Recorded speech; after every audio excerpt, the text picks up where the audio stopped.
This woman walked up. She says, "I have my son wants to ask to tell you something." And he says, "You're a liar." And I said, "What's that?" And he says, "You're a liar."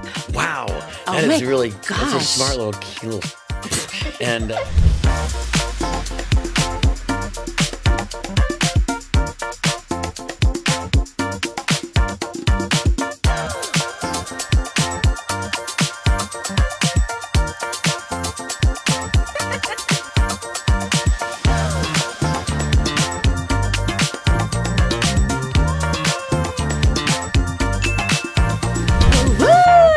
Welcome to the Just Trish podcast. And today I am with another legend. I can't even believe you're here right now because I am a super fan. It is Carrot Top. Thank you so much. And you are so sweet. You've been to my show and my meet and greets for, I don't even know how many times. 10 years. Yeah.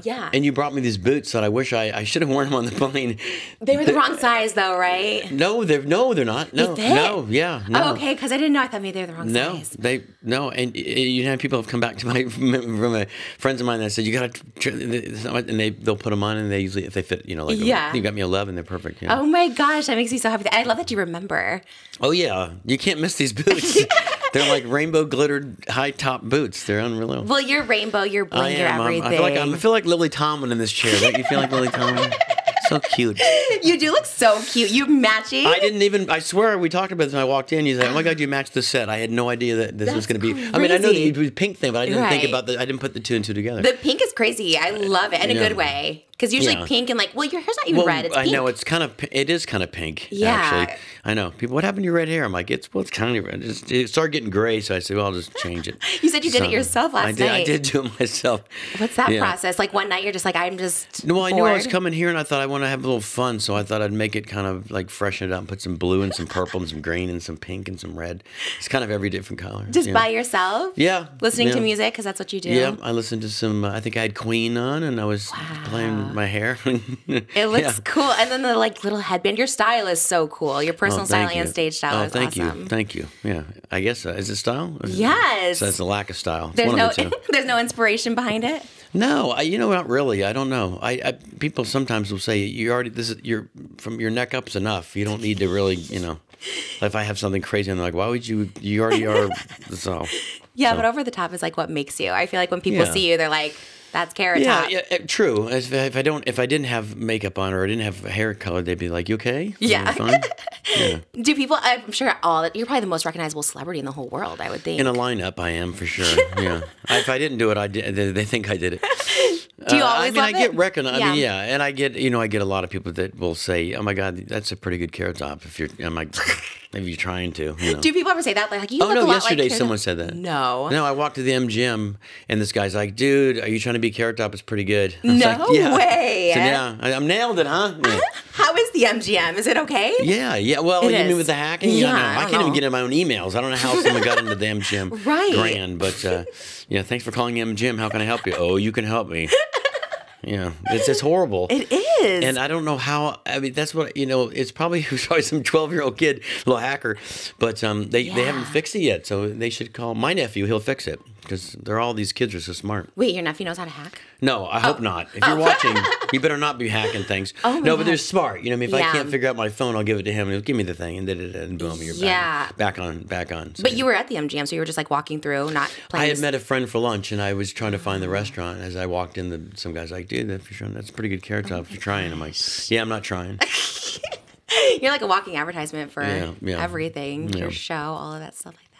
And you're at the Luxor. You said you just signed. Luxor, I think I can say it. I think we just signed another extension for another 5 years. So so we still have, I think, the rest of this year and then a year and then 5. So we have 6.5 years. So if you have time to come see me, but we'll be there. Wow. Yeah, it's exciting. It's exciting because I have nowhere else to go. So I hope they keep me. Do you not tour? You don't travel? Oh no, I do some tour too, but not a lot. I know, it's a lot, but not a lot. I used to do more when we had, but the shows in the MGM take up a lot of time. It's like 40 weeks a year. Oh my gosh. So if I do the road stuff and tours, it's usually on my time off. So I still like doing it because it's a whole different experience being on the road. Yeah. Different energy, crowds are different, but yeah. And 6 nights a week. 6 nights a week at the Luxor, yeah. That's crazy. That's why you're in such good shape because your act is so physical. I've never seen a comedian move so much on stage ever. This is true. I do move a lot. Just because, like, I hurt a lot too. Yeah.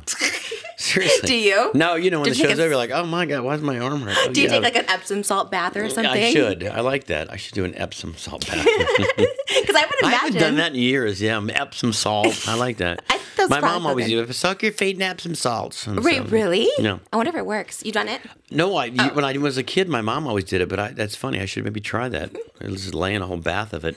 It's amazing. No, your show, my favorite part of your show is the end when you do the lip sync montage. What do you mean at the end? The favorite of your show is at the end. My favorite part of your show is when it's over. That's usually everyone's favorite part. Yeah. Well, the finale. Yeah. Okay. I know, I'm kidding. This is funny. In words, it's funny.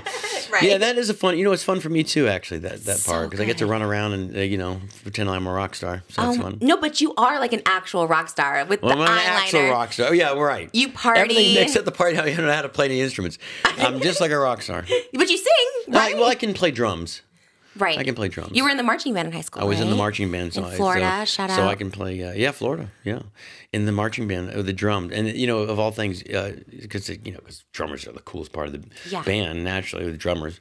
Until the first parade we did, and I thought, oh, I should have been a piccolo player, because I got to carry this damn drum around, for 8 miles with this big drum. And I think this poor little, flute player as well. She's like, I'm so hot, I'm going to lose my mouth. I'm like, the tuba's mouthpiece wears more than your whole instrument. Were you But- playing the big bass drum? Yeah. Oh, That was the first year. Then I moved up to the snares and the bongos and congas. But, Oh my But the God. first year, the bass drum was like huge. And I remember being in a parade like, why did I pick the drums? This is crazy. Oh my god! So you're like an actual drummer. You're like legit. If you like moved up throughout the years. Tommy Lee, look out. Is he your Tommy- favorite? Is that the best drummer you think of well, all you know what I rock? like about Tommy? Well, no, I mean, there's so many drummers. That's funny because, and even when they ask people like Rolling Stone, the best drummer in the world, it's hard because there's been so many drummers that are good. What I liked about Tommy Lee and still like about Mm-hmm. Tommy Lee was the way how he took the drum set and they moved it into used it as more as just sitting there. Right. It went upside down and it went over. So that was just kind of cool. You watch. Someone had to think, put it on a big roller coaster, and he's playing drums, going around upside down, playing in a rock and roll band upside down Yeah. when seatbelts. I thought that was that's can't. He has to get laid every night. Of course, You yeah. saw me in the drum set upside down, didn't you? Right. Yeah. No, the drummers are always the best Yeah, part the for drummers, sure. yeah, for Do you sure. sing at all? No. I mean, I can't. I mean, I can do country song. Wait, And, really? No, you know what I mean. I got that kind of like a voice where I can do a country song, but I don't think I could do Like too much. like Bon Jovi or something? Because that's like Yeah, your no, style. not Bon. Yeah, but speaking of Bon Jovi, probably. I don't think I could hit that. But that one song where it's unbelievable. I think it was the first hit they came out with. When he hits that high note, it's like that's pretty impressive. Yeah. I think that's Bon Jovi doing that. It was like I would it think- might have been Jovi. I don't know if it was John. It might have been Jovi. It's Bon Jovi. I mean, John Bon Jovi.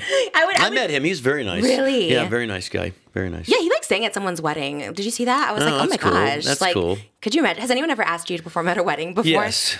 Do you take it as like an insult or you're like, okay, I'll do it? ask how many times I've done it. How many times? None. No, So yeah, but really? people always ask me that. Not for Hey, you any- want to do our wedding? And I'm like, no, I don't want to be part There's of your no wedding. price tag. Well, I guess you're so like rich No, off I the- just don't want to be. I don't know. I'm like, you know what? I want you guys to stay married and be happy, unless you meet at your fucking wedding and ruin it. You would be so. I always wondered that when people like perform at weddings. I'm like, it's kind of cool. Like John Bon Jovi seeing that. It's like, wow, no one could pay him that enough is- money. Yeah, that is. I wonder if was it someone he knew or there Probably was, someone he I was just saying, knew. it wasn't just some the email or Yeah. like a Instagram saying, "Want to sing at our wedding?" He's like, "Sure." When is it? Would you do it for a friend?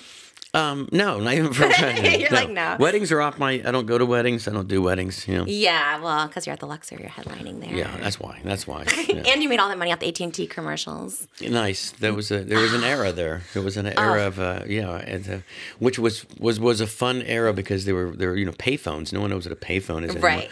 And it was for a collect call. And I used to say even back then, I said, "Who's making collect calls? Prisoners? Is this my audience? Am I talking to? I mean, that's my audience." And 13-year-olds, I 13-year-old was. And yes, I would say kids who are prisoners. Only people that are making collect calls. That's how people. So I it mean, was so fun. many because of you. The 1-800 call AT&T. Yeah. It's a funny story about that. I was doing when I was doing those. It was at the height of it was 30 of them a year that would be put out. It would say dial down the center with 1-800 call. So I'm in this mall and I don't even remember now, Iowa or something. We were doing a show and I went to the mall just to kill the day. And this woman walked up. She says, "I have my son wants to tell you something." I said, "Oh, where's your son?" He was like this little 12-year-old boy, and he says, "You're a liar." And I said, "What's that?" And he says, "You're a liar." And I looked at Mom. I said, "I'm a liar? Why am I a liar?" And he says, "Because you say dial down the center with 1-800, and then CAL is not in the center; it's on the side." And I was like, "Wow, that is really that's a smart little shit." And yeah, I'm like, "You're right. I am a liar, amongst other things." But yeah.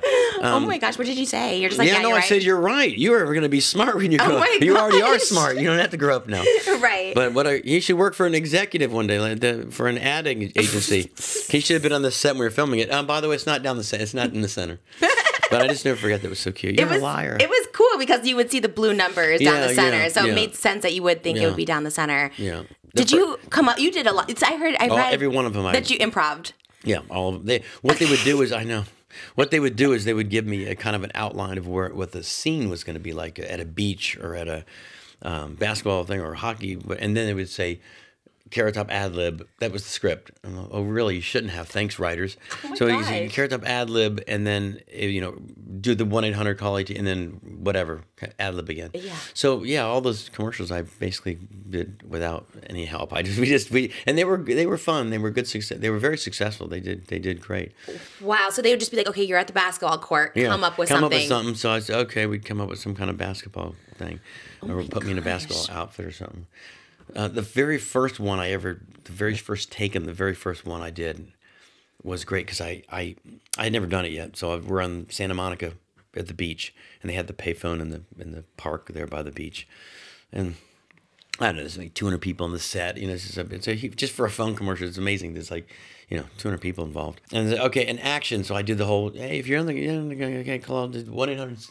I had the payphone, the handle of the phone in my hand. I just said, dial down 1-800 LA. It's free for you and cheap for them. And I took the phone thing and I banged the machine with it, using the handle. And it would just it just seemed, it was funny. People laughed and it just seemed like I don't know.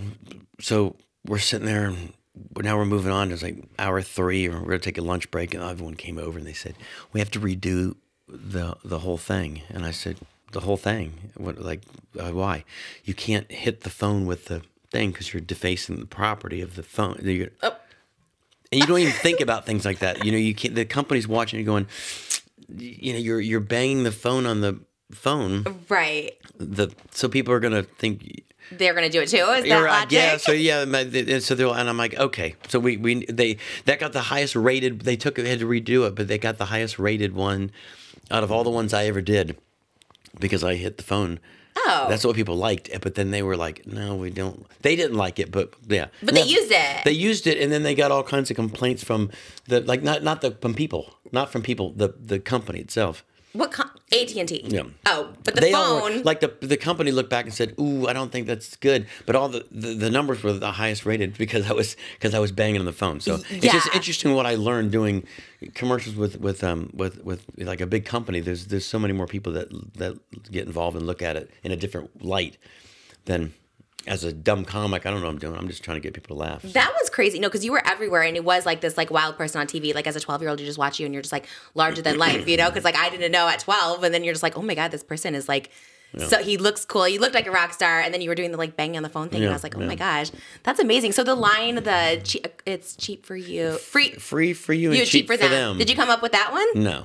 Okay, so that was the tagline. That was it's free for you and cheap. No, I did because it wasn't cheap for them. Right. It's just like I know. I got in trouble so many times calling collect. Yeah. Like literally, stop doing this. I would get that a lot too. Yeah. Parents would come into me and say, "You're killing me. My kid's making collect calls because of you." I'm like, "Oh, I'm sorry." Like people would just, oh my gosh. Well, then they think they could call me.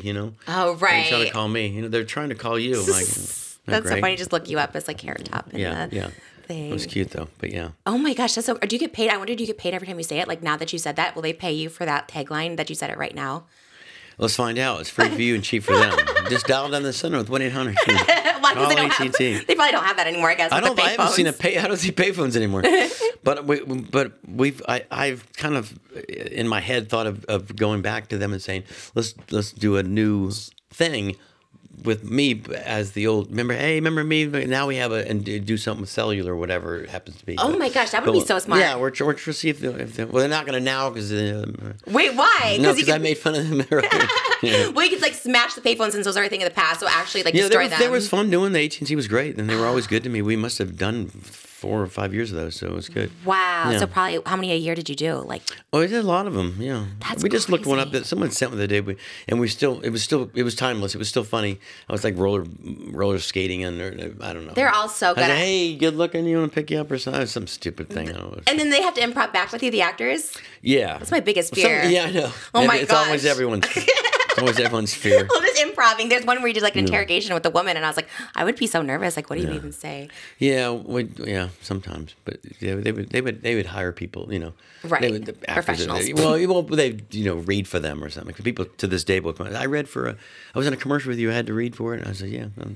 So it was fun. Well, they're so smart because you're so like a marketing genius. Like you're so good at marketing yourself, branding yourself. Yeah. Like you're very orange. Well, today you're very pink. That's what my degree is in, marketing. You majored in marketing. Yeah. So you went to college. Yeah, I know. Why is it so shocking?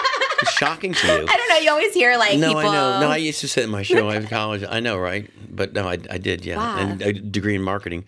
But not that I really, but I think there was a lot of marketing, which is weird because I used to say, after getting a marketing degree, then you go right into comedy. Makes sense. The transition. Right. I mean, that's we do, right? You get a law degree and you go into comedy. But the marketing really wasn't essential from the very beginning when I first started doing like early days. It would be like a comedy club wall. Let's say it's brick, maybe not that, but it could be this. And every comic would just stand, every night. All the people watching would just see you. And when I came up, I had my little prop trunk. So in the lid, I put Carrot Top in the lid of it. So the back of it, like the whole time, it said Carrot Top. So when the crowd was done that night with the show, they would say, "Who'd you see?" And they would say, "We saw him Carrot Top," because it was in there. They saw it. So there was, So there was a little bit of almost to a degree of like marketing and not to a degree, to a lot degree. Yeah. But thinking about it, I did think that through. I thought I should have a logo and I should have a whole kind of, in a sense, an image and a look to go with the whole act. Right. So the Carrot Top came about with red hair. With red hair. Did someone like give you that name, or you're just like, I think it's funny? I'm trying. My mom seems to say that I got it when I was in the swim team when I was a kid, and I was a horrible swimmer. My brother was an incredible swimmer. I went to the Air Force Academy on a scholarship in swimming. He still has records in the academy from being a great swimmer. And I was on the what do you call it, the block, ready to, swimmers take your mark. And I would be like, pulling my bathing suit all the way up to over my chest or all the way down, show my butt crack, and they're like, stop, take. And I did, I was just being funny. I didn't want to be a swimmer. I just wanted to be a comedian, even at the young age. So my mom says, no, your swim coach called you Carrot Top, and I said, okay, I don't remember that. Oh my gosh, really? I don't remember that, but I remember being in college when I was thinking of doing it. Comedy. I was in my dorm, and I remember I drew a logo. And I remember coming up with Carrot Top, and I thought, well, it's funny because I had the logo first before I even had an act. And my roommate's like, what's that? Is that for one of your classes? I'm like, no, it's for when I'm a comedian. Is that you're a comedian? I'm like, no, but I have the logo. I got that part done. So get that out of the way. First. Yeah. But I did think of that first. I thought I need a logo and a name and something because it needed to be something kind of fun and catchy and showbizy. Not that Carrot Top is, but it was better than my name's Scott Thompson was like, it's not really, that's not that fun. Right. But if I was a lawyer, Scott Thompson, Esquire, but yeah. But Carrot Top, and then when I went on stage for the first time and did it, for opening joke was a big orange wig, and I'd take it off, and then my hair would come out the same as the wig. So that was the first joke. Yeah, Carrot Top, oh yeah, it's not funny. Yeah, I think it's funny. And then I did 3 or 4 shows, and people were like, hey, Carrot Top. I'm like, ooh, God, is that like a blessing or a curse that now I've named myself, You're so branded. Right. So, yeah. But I was kind of stuck then. So once, there was one day I remember just sitting watching TV, and they were like, we'll be right back with Carrot Top. And I thought, God, I could have picked any name. It could have been any name. I could have picked something so cool. Carrot Top is cool. Well, it is, I guess it's now, but I mean, I could have been anything. But what would have been an alternative name? Queen Latifah, but that was... but I think she took that. Yeah. That would have been cute. A queen something would have been good for you. Yeah, yeah. I don't know what the equivalent would be just because you are such a rock star. Yeah. It would have the same vibe. But Carrot Top's worked out okay. It's Carrot fine. Top is... But now I don't think about it, but I remember when I first did it, I'm like, oh, God. Do people just say Carrot Top? Do you like, hey, Carrot Top? My grandmother called me Carrot Top. No, I'm not making this up. Did she actually? Yes, I said, Grandma, it's me, Scott. Yeah, I'm not. No seriously. way. Yeah. And, no, I'm not kidding. I wouldn't make that up. Oh my gosh. Because it became more bigger than me. It Right. just took over the brand of even me took over me. So then even my grandmother's like, Carrot Top. I'm like, it's Scott. How do you deal with, because like, the only time I've ever taken a picture of a celebrity without them knowing, and I think it's like the rudest thing when people take pictures of you from far away, I think it's like weird, was you. You were the one person I did it. You were sitting in front of me in first class, but my mom like really loved you. And I was like, oh my, we were going to Disney World. Okay. From Vegas, I think, or maybe LA. I don't remember. And you're right in front of us. And I had to take a picture of your hair because I was so excited. But does it bother you when people do that? Which it would bother From the heck out of behind me. it does. Yeah, I know you Right. took that picture. That's funny. Now if you come around this way, hey. I was flying here just today to see you, and people were doing that when they get on. But you know, From far away. So they're well, when they get on, I'm sitting there. They come on and they it's kind of funny. You know, they have the thing and they kind of pretend like they're text, but they're pointing right at you. So I just kind of usually do like, oh, what's up, and then let's get one. You don't get me doing like wow. where I'm like picking my nose. So if you're gonna let's do one, they're like, oh, it's.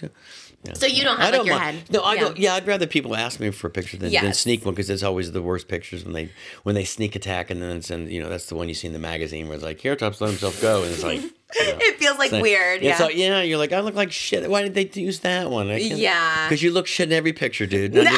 So, You actually photograph well, and in person, like I looked up your age. I don't want to say your age, but I was like, you look so good. Like I literally for my age, I look no, great. I thought you were seriously like. I don't know. I thought we were like the same age. Like growing up, I remember thinking you looked like a teenager in the AT&T commercials. Yeah. And now you look so young too. And I was just like, oh my gosh, like you look so cool. What's your secret? The lighting you put in here.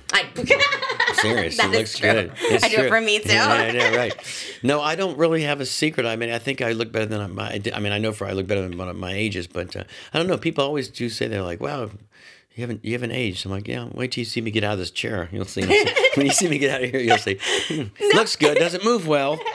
I think you just have what seems to be on social media because you're very active on social media, and you seem to have such a like relaxed life. Is that true, or do you think you're more? No, very relaxed. Yeah. You're like on boats. Yeah, Speedo, I try to. What a life! I need to get back. I haven't done this. It's time for the Speedo and the boat backflip off the boat. I haven't done that in a while. Classic you. I used to do that every time I left. That was my signature goodbye to Florida. Oh. I would say, okay, it's time. Well, it's time to leave Florida. And I'd have my Speedo and backflip off the boat. It looks so peaceful. It is. It is. And anytime you're on a boat is floating on a boat. There's nothing like it. But yeah. But anyway, I work a lot and then I get to take a little break. And so, but my life is pretty relaxed with the exception of the shows that are pretty taxing every night for 6 nights a week. But it's a fun show. You've been to it, so it's fun and you have a good time. And at the end of the day, you're like, it's fun. It's so good. And the stage, that's like the best stage because you're like down and then it's kind of almost like an arena almost like set up. Yeah, it's a great theater. It's like stadium seating is what they call it. It's exactly that. So cool. And everyone can, it's a nice size and people can see everything, especially with all the visuals and the props and so it's a great theater. When I first got there, was actually a little bit, they were almost too close to me. I felt a little bit. like on top of you. Yeah, they're right there. You almost don't want to see them not laughing. But it's a great room. Yeah. Has that happened where people just sit and like don't want to laugh like that? Oh yeah. A lot of times they don't even know they're not. But yes, I mean you get that all the time.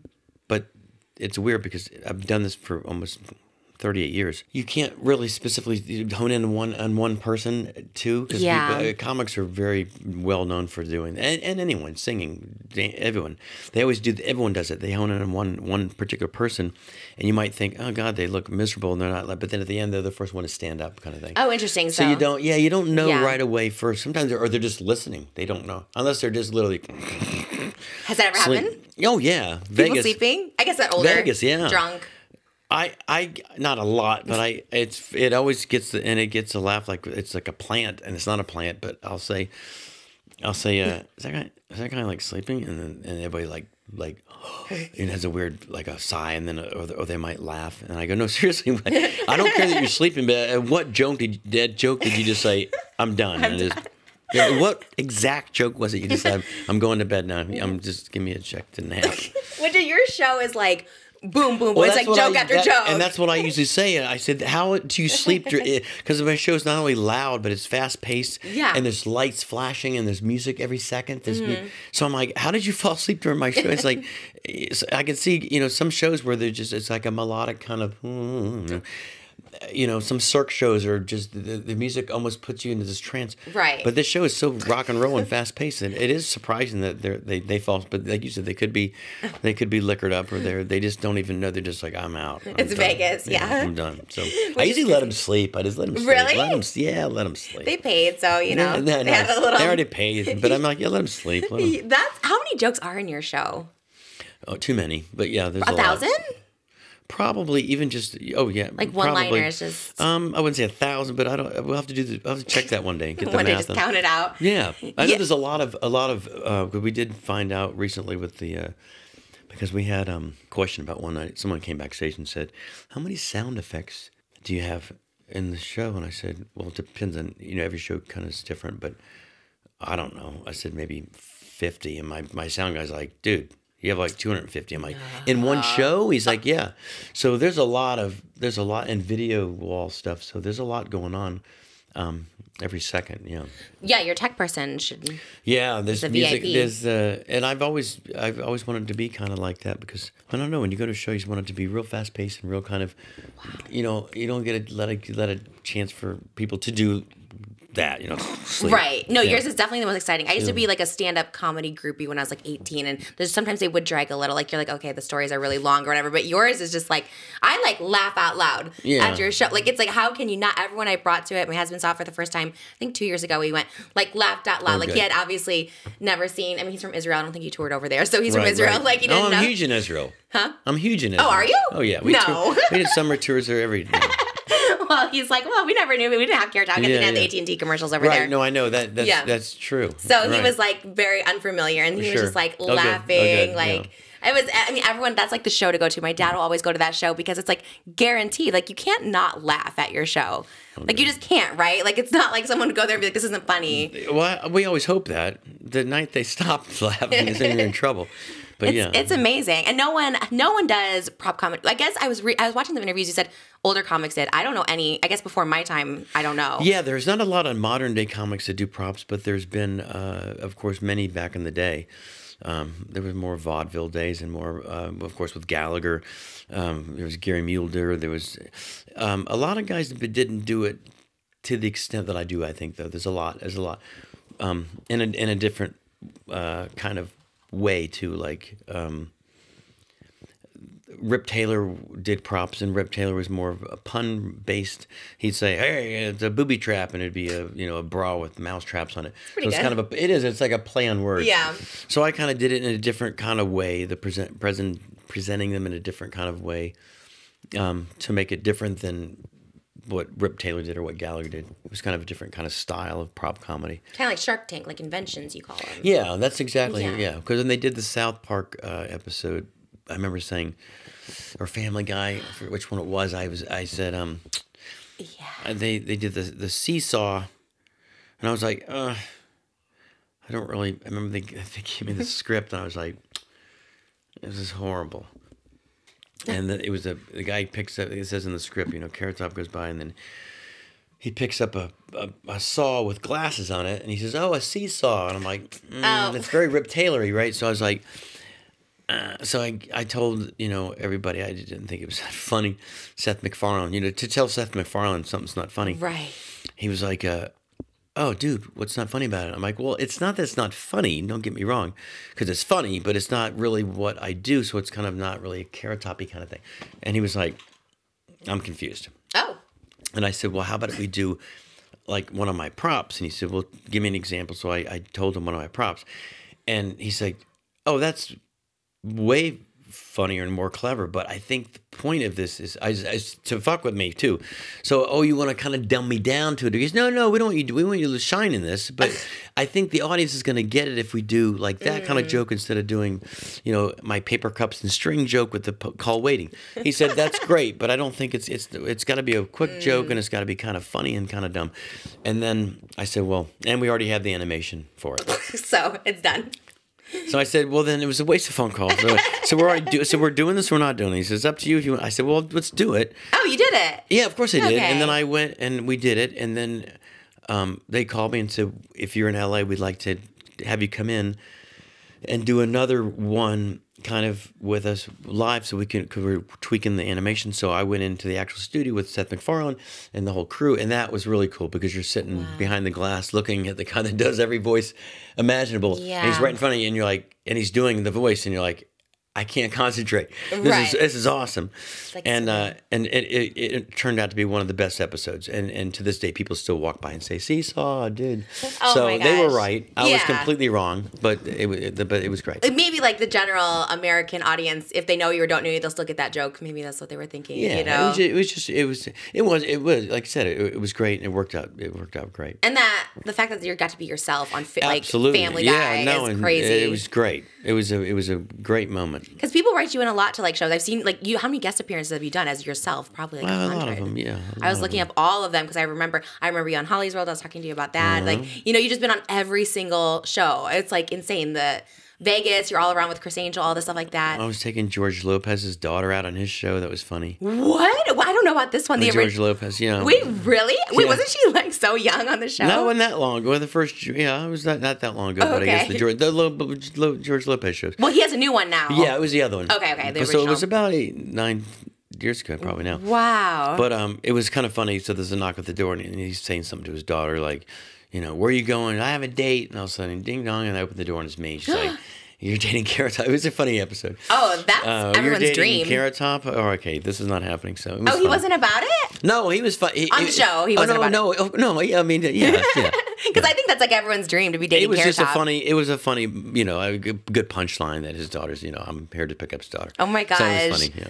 Would you ever do it? Do you remember those reality dating shows of the early 2000s? Like Bret Michaels did Rock of Love and Flava Flav. Yeah, I remember watching. Flav's a good friend of mine. Wait, really? Oh, yeah. Flavor's been to the show probably, oh, God, 100 times? No Oh, way. yeah. Flavor Flav is a dear friend. Oh my gosh. And he's so sweet, and he's the nicest guy in the world. And this is not a joke. So here's how I met him. So I'm getting on a plane from San Francisco to Vegas, and I'm literally at the bar because it was delayed or something, or I don't know what happened, and I remember what airline it was, but they came to the bar, not Flavor Flav, the flight attendant, and said, "Let's go. We're boarding." And I was like, "Oh my God!" Like, I don't even know how they maybe they saw me or they I don't know, but they came to get me, and I remember saying, "Oh my God, this is the sweetest thing that anyone's ever to this day done." They went to get me for a flight. Yeah. But it wasn't my agent or manager; it was like a flight attendant. So I said, "Oh my God, thank you so much." And we saw you sitting there, and I know you were on the flight, so I'm walking with the flight attendant to go on, and I hear this guy like pleading his case, like he's like, "I'm not drunk, I ain't drunk." And I look over and I see Flavor Flav at the gate saying to this lady, there's like two people that work at the airline, "Sir, you're too intoxicated in the plane. You're going to have to." He's, "I'm not drunk." And I remember looking over and I said, "Flavor." And he looked at me and I said, "Carrot Top." He's Carrot Top. And I said to the two people, I said, "He's not drunk. He's Flavor Flav." I said, "He's not drunk. He's Flavor Flav. He's fine. That's him." And they put him on the plane. Oh my gosh, because you said it was just that. Yeah, was he not? Was he just himself? Was No, he he was just him being. It was just that's how Flavor is. Hey, what's up, man? Oh my God. And he had his clock, and I said he can't be late for the flight. He's got a clock on. And so they got him on the plane, and to this day I can text him and say, "Who saved your life?" And you did. Wow. And what was great about it is when he came on the plane, everyone went nuts. I mean, I'm not kidding you. He could run for president. People were like screaming, like it was just they love him. And so we became really great friends, and he came to the show. And every time he comes to the show, I'll say, "All right, this is cool. Flavor Flav's here." And I'm telling you, they lose their mind. Oh, yeah. I used to have a joke where I say, "Back to me," because they literally they won't stop looking. It's like Flavor Flav. I say, "We got to go back to my show." Because he's so larger than life. He's so larger than life, and Yeah. people love him. And of course, he's Flavor Flav. And he seems like humble down to earth, like you saw him in Real Life He's and all those a really shows. smart guy. He's Yeah. very smart. He plays this character like he's like, but he knows exactly what time it is. He's smart. Does he still wear the big clocks? Oh yeah, he's in. Love Wait, that. when I did the roast with him on the Flavor Flav roast on Comedy Central, or Comedy Central. That was so much fun because it was like we had Snoop Dogg and we had everybody. In fact, my opening line was Snoop Dogg's here. He doesn't know it, but he's here. And he never looks like he's present at those. Snoop Dogg is here. He doesn't know it. My God, you get like high just walking by his dressing room. But I had Actually? all these, oh yeah. Oh, okay. So I have these. I said I'm like a contact, literally. And I had all these props, and so I said these are all the clocks I made for. So I said you're old now, so I made it like a grandfather clock, my God. and I made all these. I made it like a sundial one. I forget what they were, but when it killed and was over, of course he's like, I said you can have these, but I had this bus. You might have seen this in the show, but I don't know if I still have it in the show. It was a bus that would smoke would come out of it. It used to be Willie Nelson's bus. It would be Snoop Dogg's, but whoever bus it was at the time, it was high. And it would always get this big laugh. So I do it on the show. I said, Snoop's here. This is Snoop Dogg's bus, and smoke comes willing out of the bus. So the show's over. I can't find any of my props. I look, and Flavor Flav's kids have taken the props. So I said, you can have those. I made them for you. I'm not going to use them. Wow. But where'd the bus go? And they said, Snoop took that one. Oh, my God. I said, no. So I had to go to Snoop's dressing room. And I said, hey, he's like, hey, man, that was great. Love the bus. And I said, oh, I can't let you take it, though, because I got the fogger that went in it was like, $5,000. Oh, yeah. So I said, yeah. He said, well, Flavor got his clocks, man. Why can't I have my bus? And I said, because the clocks, the fogger is like $5,000. He said, I'll just, it's cool, man. I'll just take it. I said, no, I needed the bus back. I felt so bad taking the bus back from Snoop Dogg. Oh my gosh. I said, no, I really have to. No, but no, let's take it, man. I said, no, I got it. So I feel bad. So I said, Snoop Dogg, I'm going to make you a bus. I will make you a bus. Did you? No, I need to make him a bus. Is it really $5,000 for a bus? It was like a little mini fogger. Yeah, it was very. Oh my gosh. The bus was $3, but the fogger was like, yeah. I love that these celebrities want to take your props. It's everything. Yeah. It was just funny that it would disappear, and I said, "Oh, I gotta find that bus." And then he was in his room. And I felt so bad. He's like, "No, man, it's good. I'm gonna take it." I said, "No, no." I would have just been like, "Take it." You can't take it. I'll take a hit of your job. You gotta give me a bus back. Oh my gosh, you're brave. I'd be scared. I'd be like, "Just take it, have it." Yeah. Well, I was good. Trust me, I was. Yeah. And he wasn't by himself. Right. So it was like Snoop and his doggies. So I was like, "Hi, everybody. I gotta take the bus back." But, yeah. Has he ever come to your show? I don't know if he's been in my live show. Flavor's been 1,000 times. I'm not sure if he is, but I know. See him, Snoop. He's always, hey, what's up, Carrot Top? He's a very nice guy as well. Oh my Smart guy too.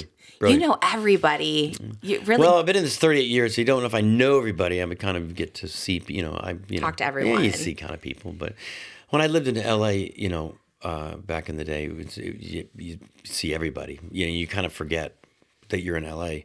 You would go to Starbucks and you're like, oh my God, it looks like Jack Nicholson. Like, that is Jack Nicholson. I'm like, oh, that's right. I'm in L.A. Like, you don't even think about it. You're like, oh, yeah, that's right. That is Jack Nicholson. I'm in L.A. Idiot. Which is cool. That's why you moved to L.A., right? You want to see the celebrities. Yeah, you go get a coffee. I remember one time I was in the Palisades and I pull up and parked and went the ice cream. I was walking to the ice cream store and I look and I'm like, that looks just like, oh, yeah, it is Cher. Oh, my God. I'm in Pasales. You just kind of... Hi, how you doing? I'm like, yeah. But you forget, like, feel all excited, like, I'm not going to bother. We're in L.A. Yeah, yeah. She was in, like, Utah, so listen, you don't mind me, but we're in Utah's got some celebrities. Yeah, they do. We're in Iowa. Mitt Romney. I was on a plane with him. Oh my, you were on a plane with everybody. Was that as exciting as the viral plane lady? Because I need to hear about that. Nothing's better than the viral plane lady. So Mitt Romney, you were on a plane with. Did you talk to him? Wait. Oh, no, he sat right next to me. He flew commercial? Yeah, he's running for president. He sat right next to me. And this is great. I'm late for the plane, but I wasn't because I was at the bar. I was on a connection, and I was the last guy to get on the plane. And as I get on, he's sitting on the aisle and I'm by the window, so I do the whole there, and he's like, oh, okay, and he gets up and unclicks, and he gets up, and he's dressed to the nines. I mean, it's more coiffed, and I've never. He smelled like a barbershop, like he just like they were cutting his hair while I was sitting there. It was just, and I sit down and I go to put my seatbelt on, and I said thank you, and he says, oh yeah, and he says hey, and he says a connection. I said, yeah, sorry. I said, sorry, it was a late connection. I wasn't at the bar. And then I said, by the way, I would have had shoes on if I knew I was going to sit next to you. and because I had like flip flops or something, Oh, yeah. and my toenails were painted, and he said, And he said, "No, I would expect you. If you had shoes, I would expect that would be weird. I would expect that you would be just how you are." So he knew who I was. I said, "You know who I am?" He says, "Yeah, Carrot Top." And I said, "Oh wow." And he said, "It couldn't have been nicer." And I said, "Well, this is great." And what are you doing in Vegas? He says, "I have to do a speech." He was running for. He was right before he got Secret Service. So he said, "I'm going to do a speech." And I said, joke, you need help, No, I don't need help. I said, you need help. You write some jokes, props for him. And then I remember we were taxiing, and I remember my literally flip flops and shorts and a tank top. I'm like, I'm an idiot, sitting next to Mitt Romney. He's in a suit, and I mean, just he's got his readers on, and he's reading like the Wall Street Journal. And I remember I was looking at like a People magazine, and I said, even what you're reading is smarter than what I'm reading. Look at this. You have like all black and white. Mine's all colors and pictures. And well, he is he's running for president. He said, and he said, well, no, again, I wouldn't expect anything else. So we fly, we land, and he says to me, do I have your vote? Nope. And I said, no, I don't. I said, well, that depends, and I've forgotten how I had said something like, I don't know. No, he said before we took off, he said, do I have your vote? And I said, we'll see how the flight goes, and it depends. When we land, I'll let you know. Oh, okay. I'll let you know. So we landed, and then he looks over, and we're he's like, so did I get your vote? I think of course I said, yeah, of course you have my vote, because, what are you going to say? Yeah. But he was very nice and very cordial and it was weird because not one person, and he was in the height of running for president of the United States. That's odd. And no one was bothering him. He walked right in front of him. He got off the plane, he walked to baggage claim, and there was a guy waiting for him. But no one stopped him. No one said, "Oh, are you Mitt Romney?" Wow. And everyone was like, Carrot Top. No Mitt Romney. I'm like, that's Mitt Romney. But that's the marketing genius of you, because I don't know who Mitt Romney is. I just kind of knew, because I'm a little savvy on watching the news, but I looked over. I said, that's Mitt Romney. I mean, definitely Mitt Romney. Oh my god! So you do keep up with like pop culture, because you do like Barbie jokes and stuff like that. I was like, oh, do you go and watch the Barbie movie? Like, is that like, how are you so quick and up to date with it? Well, part of my job is that it's like I call it homework. You kind of sometimes have to do that. Right. Why are you at the Barbie movie? It's for work. You don't, Did you go? Research. Okay.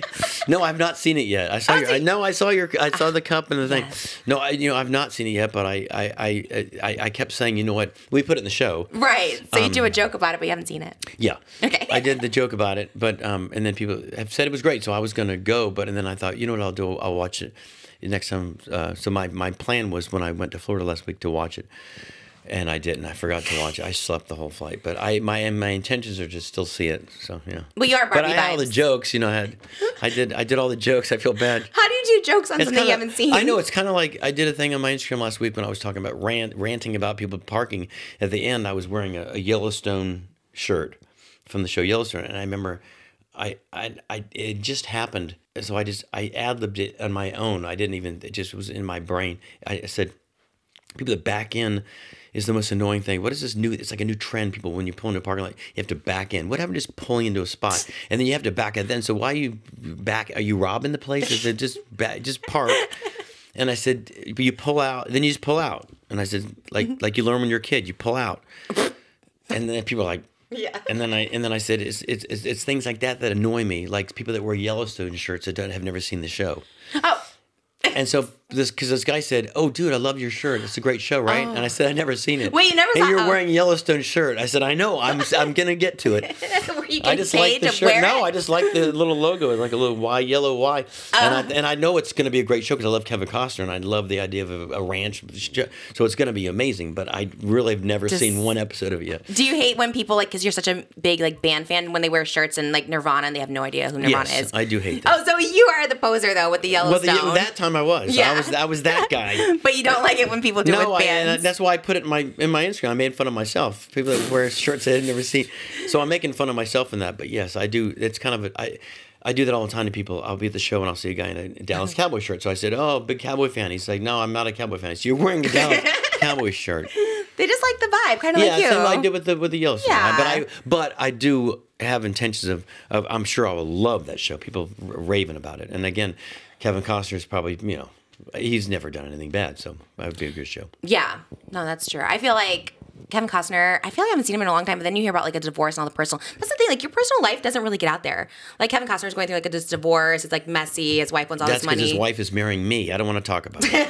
Oh my God. Yeah. Wait, have you been married? Do you ever talk about it? You No, never talk about it. No, I've never been married. No. But you don't talk about your personal life just in general, No, right? no one cares about my personal life. Oh, everyone does. That's why in politics they don't care though. I don't talk about, I do my Trump thing, I do my that's it. But that's, I don't go much further than that. Yeah. And then I do my Biden. So I make fun of both sides. And then at the end of the show, people always say to me like, you're smooth, you're tricky. And what do you mean? They don't know what you are. Because you don't say, yeah. I say, well, you know what? There's no reason to ruin people's comedy night out unless you're going to see someone that's actually political. Bill Maher. If you go see Bill Maher, he's actually right down now.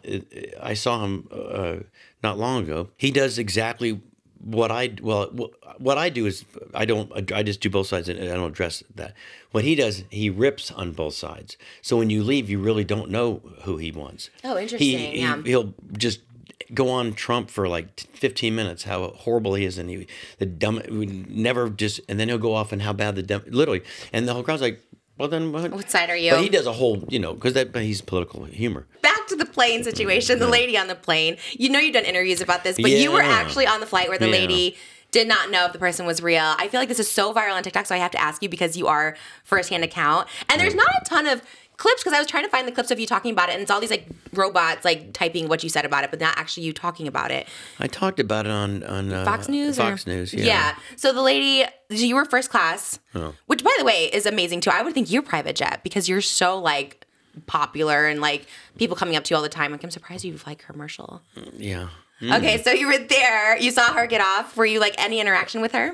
No one did. I mean, she just went nuts, and I was looking at her like everybody was, and I when it all happened, I thought it was a couple, A fighting. Yeah, because what she was saying made it sound like, oh, there's a date that went bad, A date on the plane? A guy took her on a vacation to Orlando, wherever we were. Right. Where were we? Coming from? Here? I don't remember now where I was coming from. Vegas to Dallas, Dallas to Orlando. So we go Vegas to Dallas, and then we're going right. We got off from Vegas, Dallas, and then we're going from Dallas to Orlando, and that's when she was on that flight, not the first one. And she said, the guy wasn't real, and this guy's not real, and and whatever. She really didn't say anything like, you're all going to die. She said, you guys, he's not real, and I'm not going to get on this flight, and I'm leaving.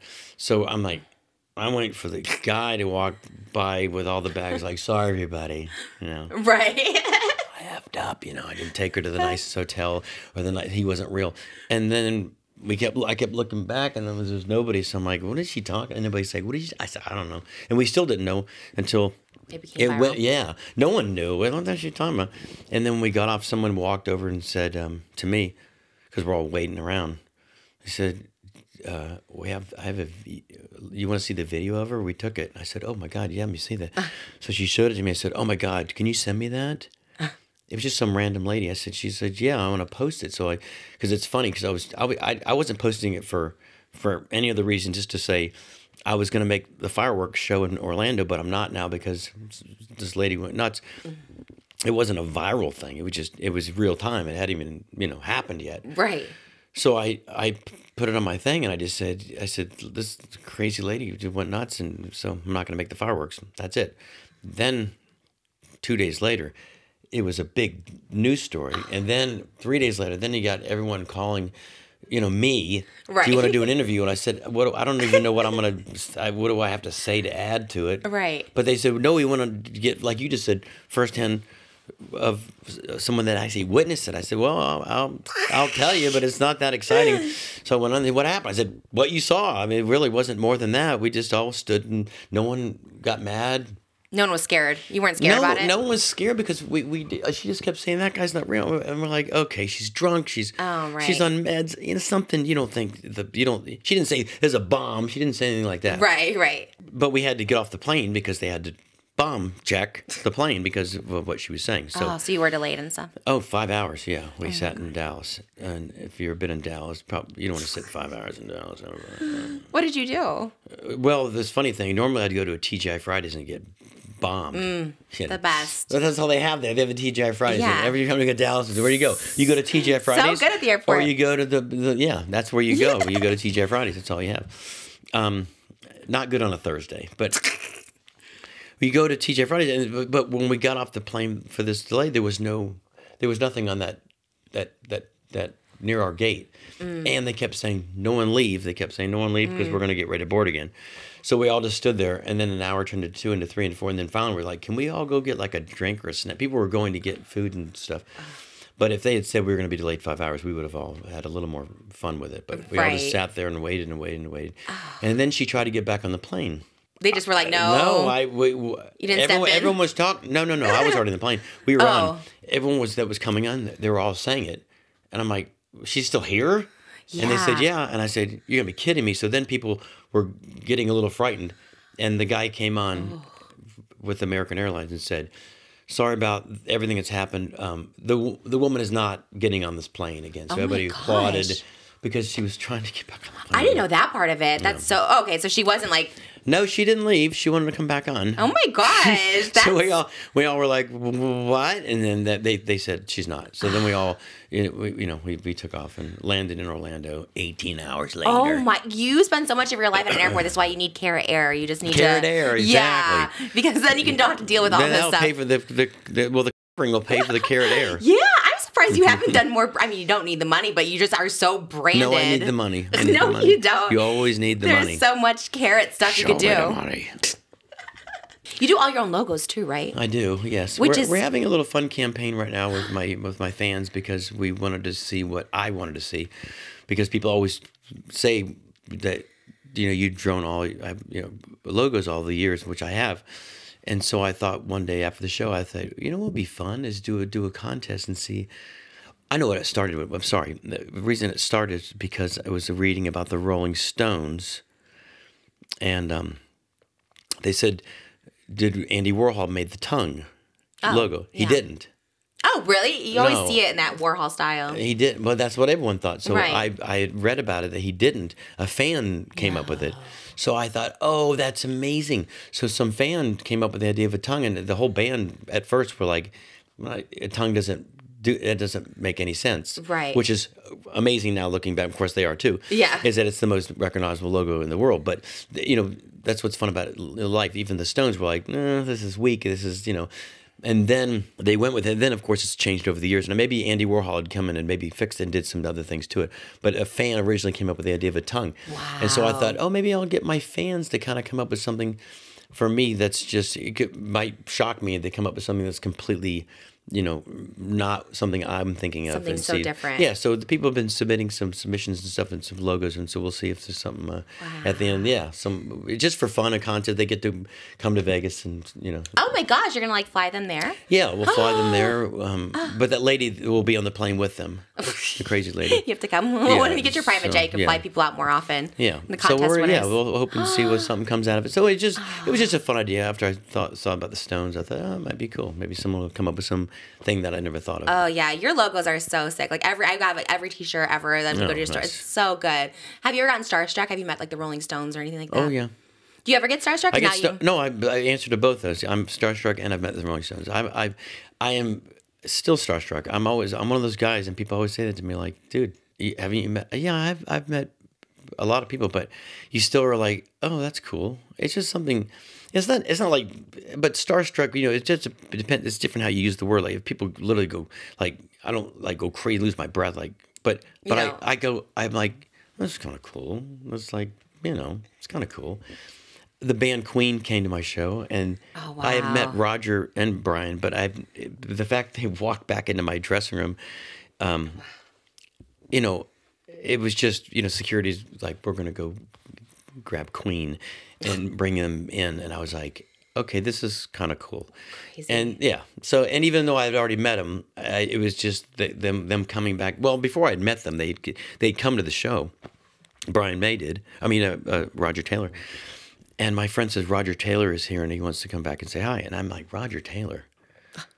How do I know what Roger Taylor is? Like, Roger Taylor know is like, the drummer from Queen? They said, yeah. I'm like, oh, the drummer from Queen? And they go, yeah. I'm like, wow. Is here? And they said he was at your show. He wants to come back and say hi. Oh my gosh. They brought him back, and yeah, no kidding.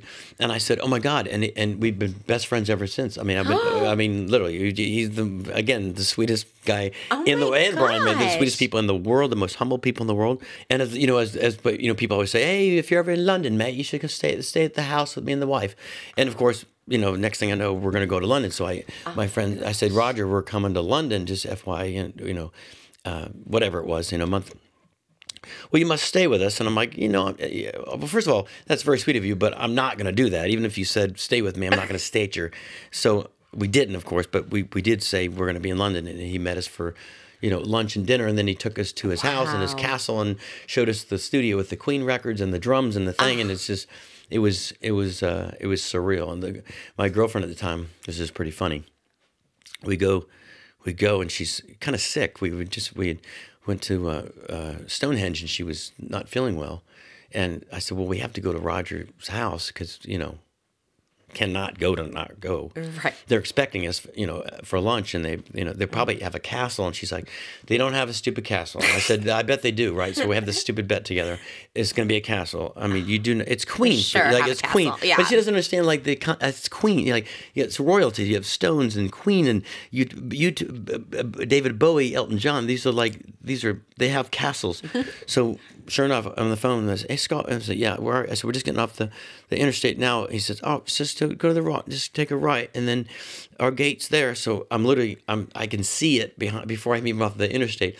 I said, is it looks like Downton Abbey? Literally. I said, yeah. Is it like Downton Abbey looking? Wow. He goes, yes, it's the gates with and I said, okay, we're at the front gate. So they open, and she's like, you got to kid. I said, it's Queen. So even to this day, she'll say, so this is great. So we get in the castle, and she's not feeling. They make her tea. They have a chef make us the most incredible lunch. It was just incredible. And then he says, I know you got about the city. Do you want to see the studio though before we go? And by the way, the worst English accent in the world, what I'm doing right now. That was actually really good. Do you want to see the studio right now? I said, yeah, from Liverpool. So I said, yes, of course. I mean, I look at her and she's sick though. She says, we have to. So they take us upstairs. Up this whole thing of just gold records, it's just everything, right? And the whole studio upstairs is a whole floor of a castle, and it's got every drum set from every tour. I mean, literally set up on stages with the tour, like Queen Live, Live Aid. I mean, and you just almost just want to cry, and so I'm like, Roger, this is amazing, and yeah, this is the one from, and he's playing drums for I don't know 60 years now. He's like, what's that? I'm like, this is the, you know, and Amanda, if you're watching this, Amanda, she says, oh my God, you must really like drums. Oh, no, I'm not making this up. Oh, and I said, like the quickest, like, what the fuck, right? I'm like, did this look at her, and she's like, what? I'm like, he's the fucking drummer. And then Roger is a little bit deaf, so he says, what's that again? I said, she loves your drums. He goes, oh yeah, this one's from Killers Live. Oh my God, good save. Yeah, so it couldn't have been sweeter, nicer. And then on the way down the stairwell, I said, do you ever stop and look at these? And he says, yeah. I said, no, do you ever just like stop? I know you don't, like no one does, but one day when you come down, you should just stop and kind of look at this wall. It's not just a wall; it goes on for walls and walls. You should stop and just kind of look at it and kind of, say, fuck, man.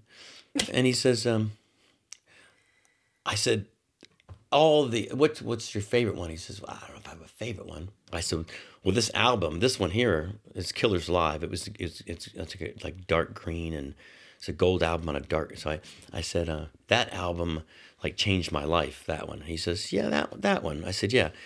He said, that was a good album. And I said, yeah. So they meet us for dinner that night at the hotel we're staying at in London. And we were at the bar, and I see Roger and his wife walk in.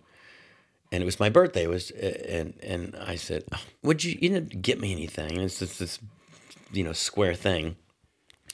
And I'm like, Oh no. If that's what I think it is, and I don't think it's that. I think he's got me something stupid. It's definitely the shape of an album. Right. So I'm like, but it's heavier than an album. So I said, "Oh God, what did you get me? You didn't get me anything." I said, I said something. I said, shoes. I made some kind of joke. He laughs and he says, "No, open it up, open it up." So I go to open it up, and it's that fucking album off his wall. No. Yeah, signed. Oh my! Signed from him, saying "Happy Birthday, Scott Roger." Oh my! And it's gosh. the most prized possession that I have on. It's on the roof of my house. I keep it, but no, it's in a very special place. A vault. And it's in a vault in a very special place. And every time I think of that, I'm like, what a cool dude, right? He brings it just, and it wasn't my intention. That's Yeah. I was like, that's the greatest. That's my favorite one out of 5,000 of them in here, because it changed my life. And now I have it hanging. So it's my gosh, what a cool! That has to be like the biggest moment, probably, right? The biggest. That's biggest moment ever. That's insane. Mick Jagger never gave me an album, but I met him, and when I met him, it was because it's funny too, because they're all kind of interesting, funny, because it's just showbiz rock and roll. So I was in sync. We're friends of mine, because I grew up in Orlando, so of course Backstreet Boys, in sync. I've known since before they were in sync. Yeah, little kids. So they're also the nice people. So their height of the height. They said, "You want to go with us to the MTV Music Awards and be our guest?" And we don't have a seat for you, but you can sit in our dressing room. So I said, "Fuck yeah!" So I go, and they've done a lot for me, the NSYNC guys. No way! People meeting I got to meet Bill Clinton because of that. Oh my gosh! And it was great. But who would have thought? I would think it'd be the opposite. It's been NSYNC, yeah. Wow. And Bill Clinton loved NSYNC. So anyway, I'm in their dressing room, just like and there's all the people that are on the show, Bono and all these different people. The dressing rooms are all in this area. So I'm in their room, and I'm not gonna be that guy and wander. They're gonna go to and I'm gonna sit and just sit there. And they said, you can go to the lobby and watch. There's a bar in the lobby you can sit at, and which is perfect. I don't want to sit with all the people. I want to sit in the bar. So I got there, and John Bon Jovi's sitting at the bar with me by himself watching Thing. Seriously. Wow. Again, a great guy, just coolest guy. God, everyone. So I go. Wait, this is better. So I go back to the NSYNC's dressing room to grab something. I don't know if they had like snacks or something in there. So I went to grab a little bag of pretzels, and all of a sudden this big security guard's like, "You have to stay. I need to close this door real quick." And I'm like, "Oh, I'm just going out." He said, "You can't leave, just for a minute." I'm like, "Okay." So he closes the door. A minute goes, maybe 30 seconds go by. He opens back up. "I'm so sorry. You can go wherever you want to go now." I said, "Is the president here?" And he said, "Yeah." And I said, "That's fine. Probably is here." And he said, it was Mick Jagger, right? So they brought him into his room. So I looked across. There was a door, but it was open the whole day. Now it has Mick Jagger on it. So when I said, "The president's here," he says, he's kind of like, yeah, and he's standing by the door. Now this is Mick Jagger. So I said, "Is Mick Jagger in there?" And he says, "What's that?" And he says, "Yeah." I said, "That's pretty cool."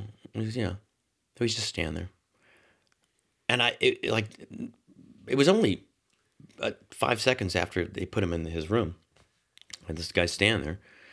He opens the door, and Mick Jagger walks up to me and says, "Is there a telly in your room?" Oh my gosh. And I said no, because I was at the bar watching. Right. I said no. There's no. There's no television in here. He said, "Why is it called the Music Television Awards? It's not a TV in the room." Oh. And I said, "That's a great question."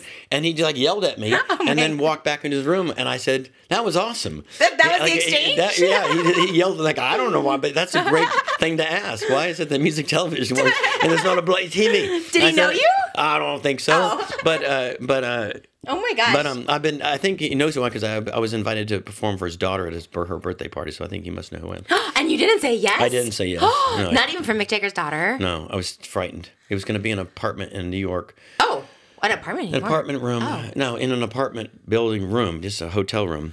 Oh. With she was turning like 16, and it was going to be like 8 girls, like 16 years old, and I literally said, "I cannot do this." Yeah. Maybe. I turned in. Yeah, I wish to leave. My agent was here. He would laugh. Yep. Everyone I'm talking for days were like, "Dude, you're kidding, right? You're taking the gig. I'm like, no, I'm not taking this gig. Wow. Why? I said, I will have a heart attack if I have to do this. I'm not doing it. I don't need the pressure to make 16-year-old six and Mick Jagger's no. So anyway, I turned it down. But yeah, he's yelling at me. There's no TV. I said, it makes sense. Oh my gosh. Then I went back out and watched the whole thing with Bon Jovi, and I told him Mick Jagger just yelled at me. What did he say? He said, you got to meet Mick Jagger? I Oh said, yeah. my Fuck, I want to gosh. meet Mick Jagger. I said, well, go back there. He's back there. They probably know each other, I would think. They probably do now. He said, no, he said, I'd like to meet Mick Jagger. I said, well, he's back there. Oh my God. They'll let you back. Oh my! Would you ever perform at Mick Jagger's wedding if you got married again? His Mick Jagger's? No, Yeah. I don't.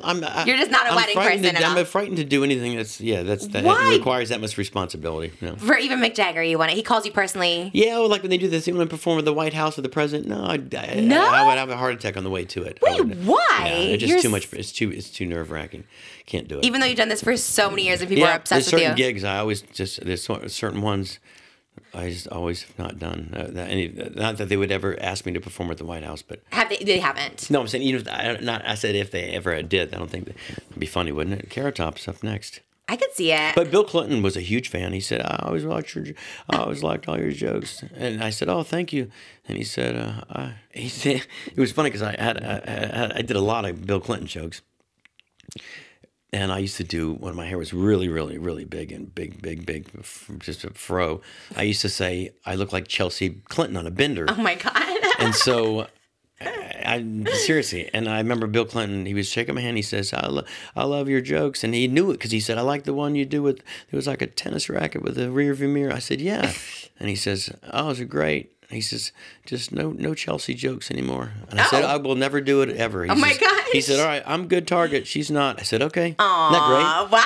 Yeah, it was cool. Oh my and he gosh. was just like, no Chelsea jokes. I said, I won't ever again. my He said, all right, gosh. I'm target. It's good, not her. Bill Clinton's like the coolest president probably for sure. He was pretty good. Very, very, very, very nice. Yeah, very nice. Yeah, And he was engaging and looking right at me and shaking my hand, asked where I was from. Oh my and- gosh. Yeah, it was cool. It's cool because he goes to shows. I know he's been to like different shows, like rock and roll shows and stuff like that. You just see him around and it's like, seems okay. yeah, he's a great guy. Are you excited for U2 to be at the Sphere? Yeah, they're coming, right? Are you going to see them? Do you get like VIP treatment? Well, you know what's unfortunate, as you know, when you have a show in Vegas every night, Oh, you can't go. it'll probably be the same time. Yeah, it's unless you do it on a Sunday. Sunday night. Yeah, I don't know what I didn't look to see, but I'm sure it's probably. It's going to be unreal. I mean, even during the daytime when you see it, The Sphere is crazy. We were just there. It's you were? amazing. Yeah, a couple weeks ago. When we were supposed to see you, you got sick. And So second place is the Sphere. You go, Carrot Top's sick, you go to the Sphere. no, for real. We were so excited. We were like, oh, because the I'm Love sorry Fort I was is a sick. vibe, by the way. It's affordable. The Diablo next to your theater is so good. The Mexican restaurant has the best nachos. They have great food there. So Diablo's. good. I miss the Blue Man Group there too, but Yeah, they're there. they're still there. Oh, Yeah, they're my still bad. there. Blue Man's still there. You and Blue Man are just Well, Vegas. blue and orange go great together. Well, I guess if you're like the Cleveland Cavaliers or something. Yeah, I know. yeah. It's very Yeah. carrot coated. Yeah, they're very nice people too. They don't say anything, but they're very nice. They seem shocked the whole time. All the time. I know when you go to the airport in Vegas, it's you and Blue Man Group on Yeah. like the security Yeah. thing, which is iconic. Yeah. Hopefully you're getting residuals. You should get your Care Air by those I residuals. see that alone, right? Because it always the is like- airport security thing. You're right. One time I was at the airport in Vegas, and I don't know how I didn't have my ID. I think it was stolen or something. I don't remember. I remember I was at the airport and I said I don't have my ID, and not even passport, nothing. And I'm like, oh my God, I didn't bring my ID, and I'm literally at the thing, and the guy's like, ID, and I said I don't have my ID, and they're like, well, you're gonna have to go to the, and I said I'm on the video. No way. No, I swear to God. What a And flex. No, the guy's like, wasn't it? I said, I'm on the video, though. That's me right there.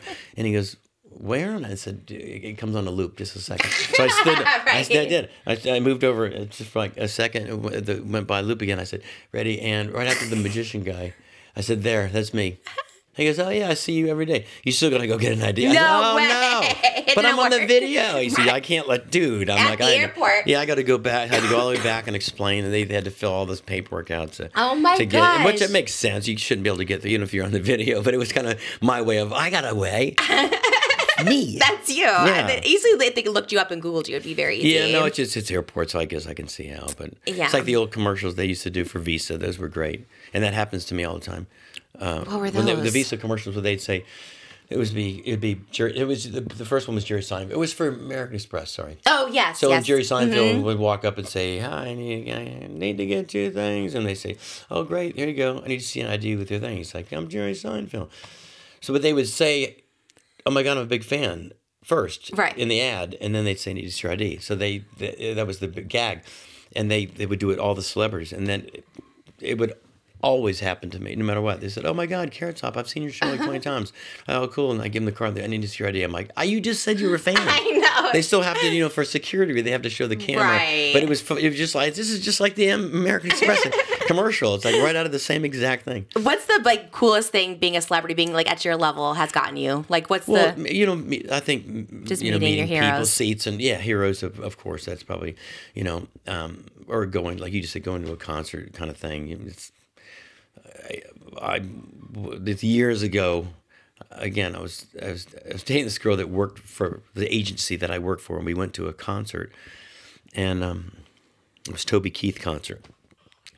And it was at the Staples Center, and I this is great. You I heard that. My buddy remembers this. So this is so great. So Toby Keith and I have been friends I've been in his videos where we're like, I would say, I would say best friends, but I could call him right now and he'd be like, "Hey, what's up, man?" So would go, and she works for the agency that I work, that, we both work, she works for, and they book me and whatever. We get to the Staples Center, and where are we going? And she's like, "I don't know, the tickets ain't fine."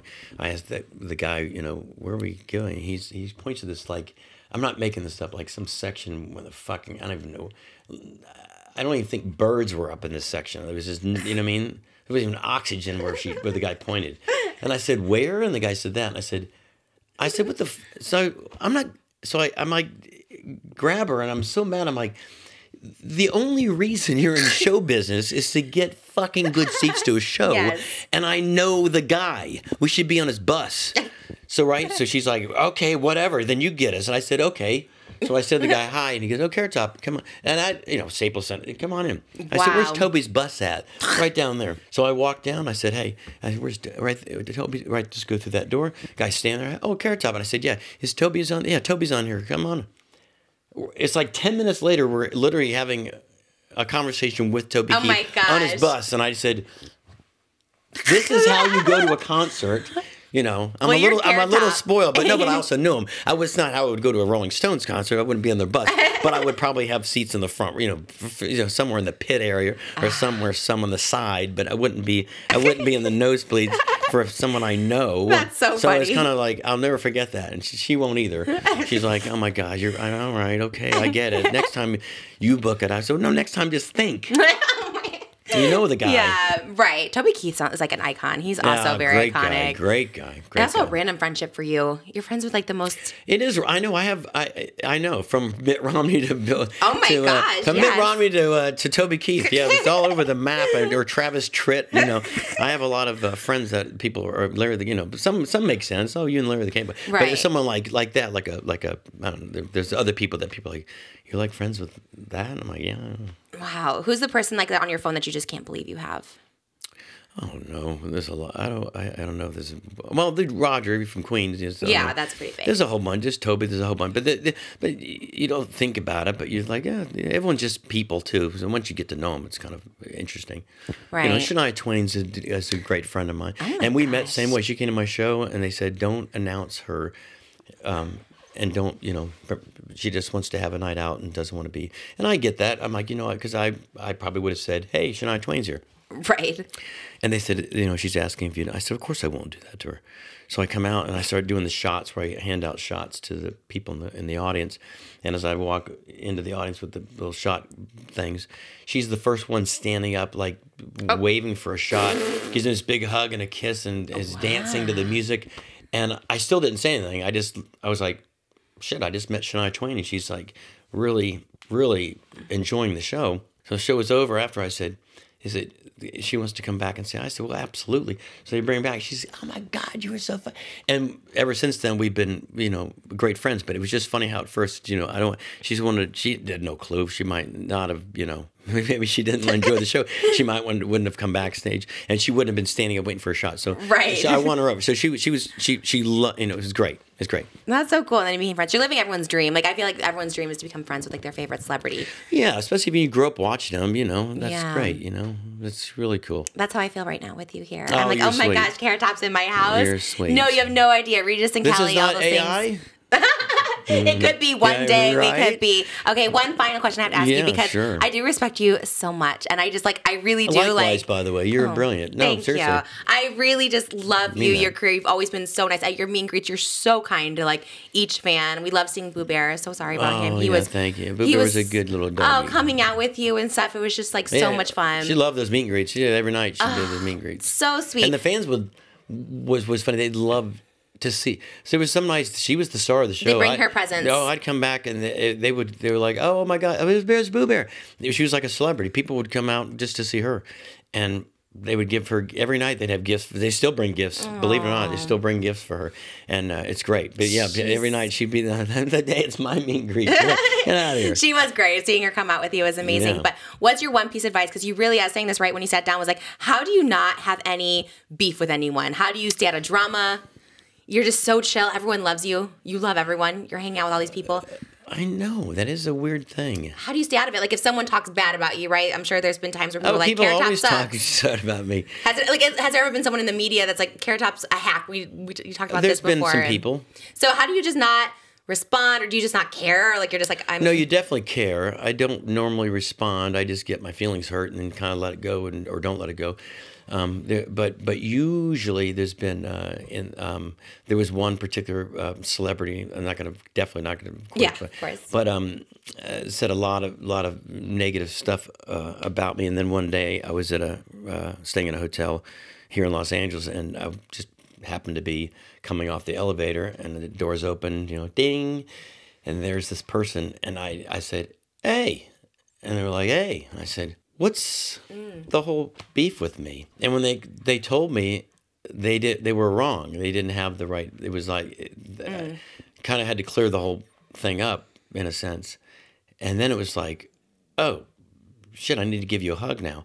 So become very close friends after that, because it was they had to clear up the fact that it was something that didn't happen, that they thought happened, never happened, that was not even close. Right. So it was cool. It was kind of like, oh man, I feel like a total idiot. And I'm like, no, you know what? It's fine. We're friends now, so it doesn't matter. But it wasn't like, Wow. I never would ever call it out. I would never I just was like, nah, sucks. You just are good at letting things go because it's amazing. Yeah, well, on this planet for so long, and also I'm in the world of comedy. I mean, Yeah. my job is to make people laugh and laugh. I mean, that's what I get to laugh every night, and I get to have fun. And my whole purpose on this planet is to try to make people forget about stuff and fights and problems. So I don't think I've ever had a beef with anybody except the one time. That's and it amazing. was cleared up. But and it wasn't public. You don't. Oh no, there's never been. Yeah, I Yeah. mean, besides just general people that want to rip on me, Right. You don't go back. there's always those. I mean, that's just part of being in this business.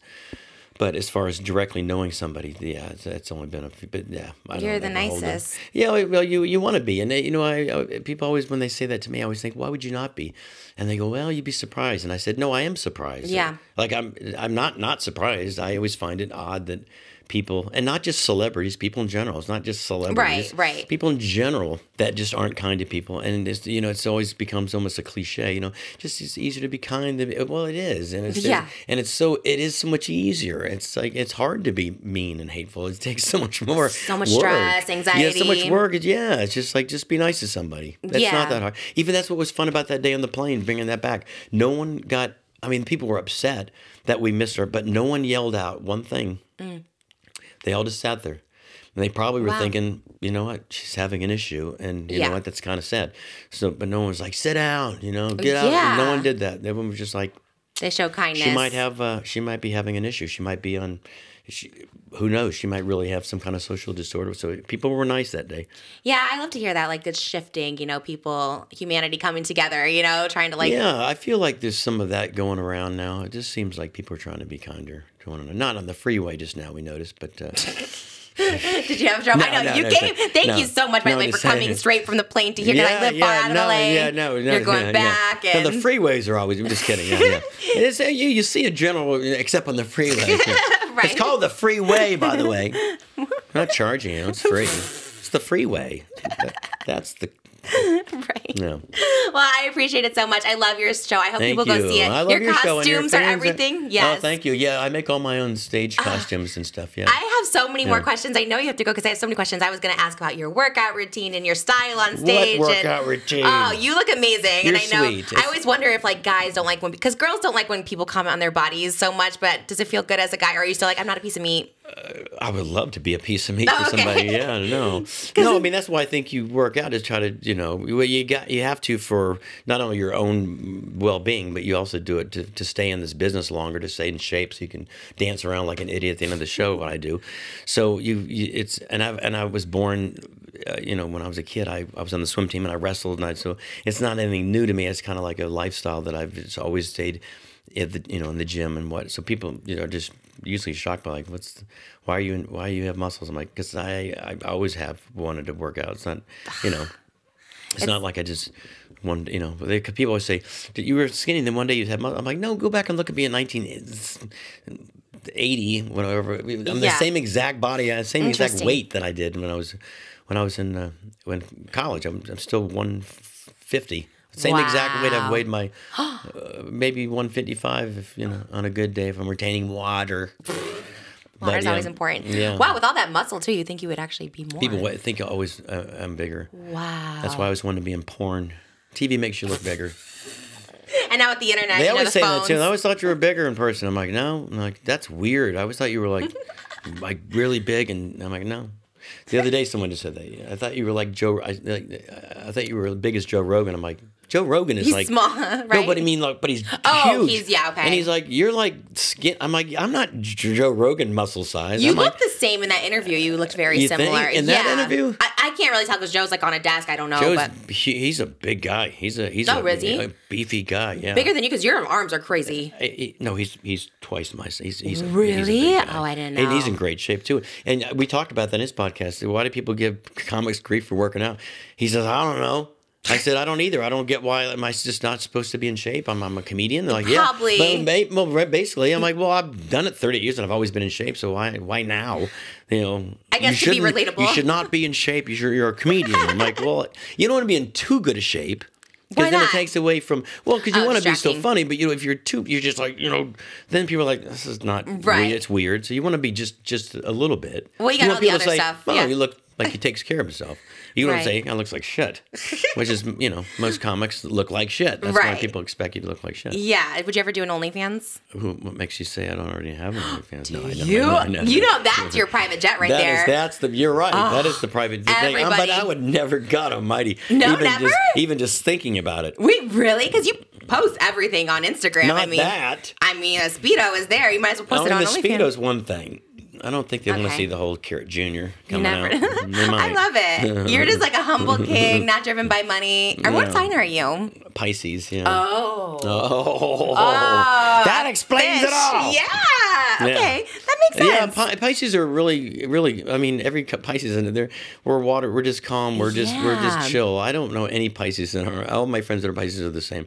They're just like, hey man, what's up? Just cool. That's why you're on the lake a lot.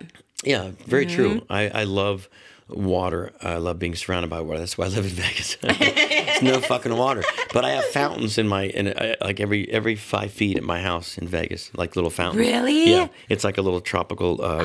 People that like always when they come over, they like the Playboy mentions. What do you call it? Grotto. Yeah, grotto. It's just like the grotto. Just like the grotto.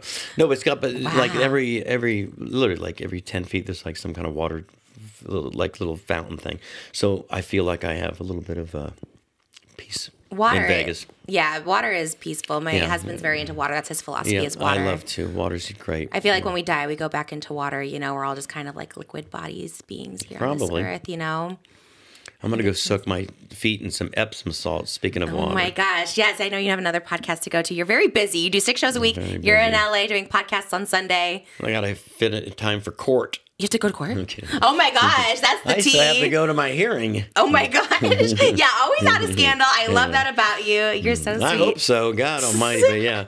I don't think try you're to stay out of trouble. Stay out of trouble, kids. That's the way to go. I get in trouble too much. I'm always in trouble, so I just need to lately I've been better. Now that I have a baby, I've grounded myself a little more. But I mean, you don't even have a baby and you grounded yourself your whole life. I have a 4-year-old goddaughter that, it's funny, we were just the other day shopping for like literally yesterday or day before, and we were at the this outdoor shopping thing, and we got this cutest little checkered little.